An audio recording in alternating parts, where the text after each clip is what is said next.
mean something else. I thought so. In fact, I'm never wrong. And I would like to be allowed to take advantage of Lady Bracknell's temporary absence. Certainly advise you to do so. Mama has a way of coming back suddenly into a room that I have often had to speak to her about. Miss Fairfax, ever since I met you, I have admired you more than any girl I have ever met since I met you. Yes, I'm quite aware of the fact, and I often wish that in public, at any rate, you had been more demonstrative. For me, you have always had an irresistible fascination. Even before I met you, I was far from indifferent to you. You live, as I hope you know, Mr. Worthing, in an age of ideals. The fact is constantly mentioned in the more expensive monthly magazines and has reached the provincial publics, I am told. And my ideal has always been to love someone with the name of Earnest. There's something in that name that inspires absolute confidence. The moment Algernon first mentioned to me that he had a friend called Earnest, I knew I was destined to love him. You really love me, Gwendolyn? Passionate. Darling, you don't know how happy you've made me. Oh, my own Earnest. But you don't really mean to say you couldn't love me if my name wasn't Earnest? My name is Earnest. Yes, I know it is. But supposing it was something else? Do you mean to say you couldn't love me then? Ah, that is clearly a metaphysical speculation. And like most metaphysical speculations, has very little reference at all to the actual facts of real life as we know them. Personally, darling, to speak quite candidly, I don't care much about the name of Earnest. I don't think the name suits me at all. It suits you perfectly. It is a divine name. It has the music of its own. It produces vibrations.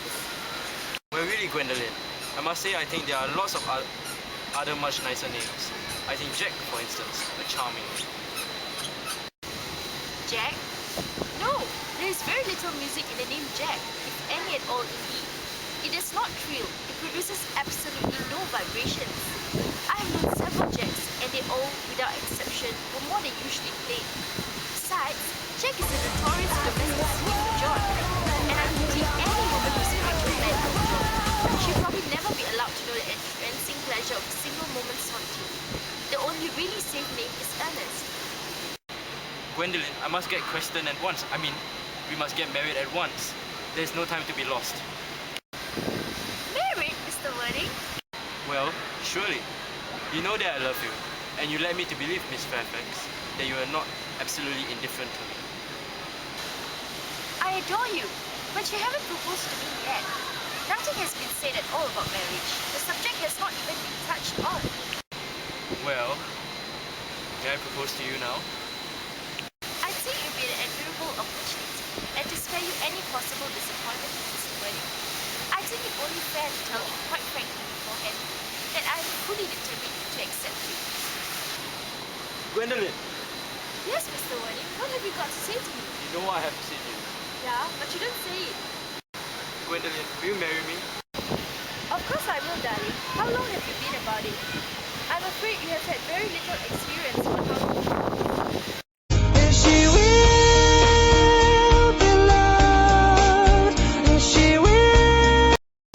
I think it has been a great success. I am in love with Cecily, and that is everything. But I must see her before I go and make arrangements for another Bunbury. Ah, there she is.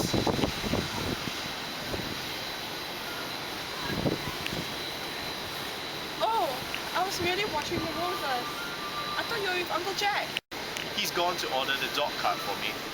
Oh, is he going to take you for a nice drive? He's going to send me away. Then we have to part? I am afraid so. It is a very painful parting. It's always painful to part from people who one has known for a very brief space of time.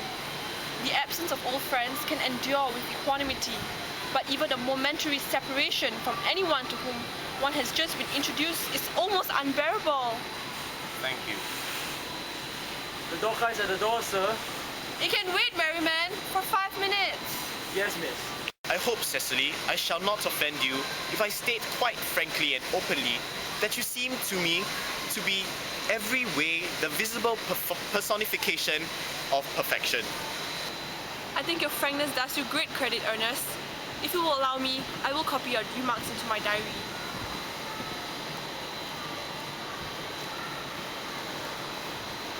Do you really keep a diary? I'd give anything to look at it. May I? Oh no! You see, it is simply a very young girl's record of her own thoughts and impressions, and consequently meant for publication. When it appears in volume form, I hope you will order a copy. But pray, Earnest, don't stop. I delight in taking you down. I have reached absolute perfection. You can go on. I am quite ready for more. Oh, don't cough, Earnest. When one is dictating, one should speak fluently and not cough. Besides, I don't know how to spell a cough.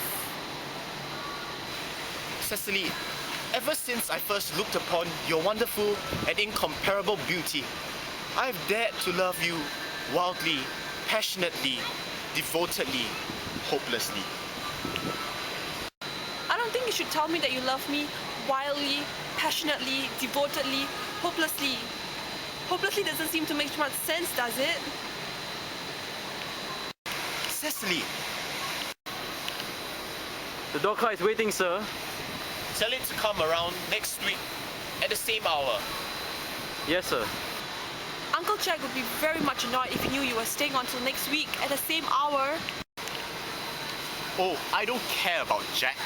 I don't care about anybody in the whole world but you. I love you, Cecily. You will marry me, won't you? You silly boy. Of course. Why? We have been engaged for the last 3 months. For the last 3 months? Yes, it will be exactly 3 months this Thursday. But how did we become engaged? Uncle.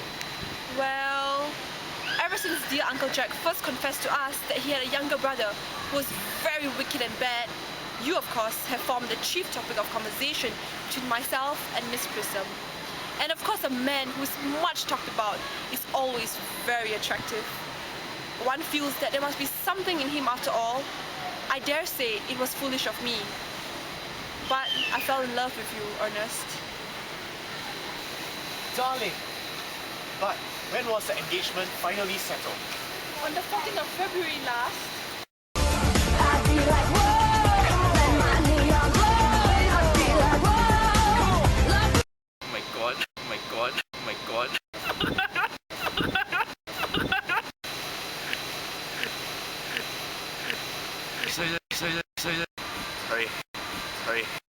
Sorry. Darling. Darling. Darling.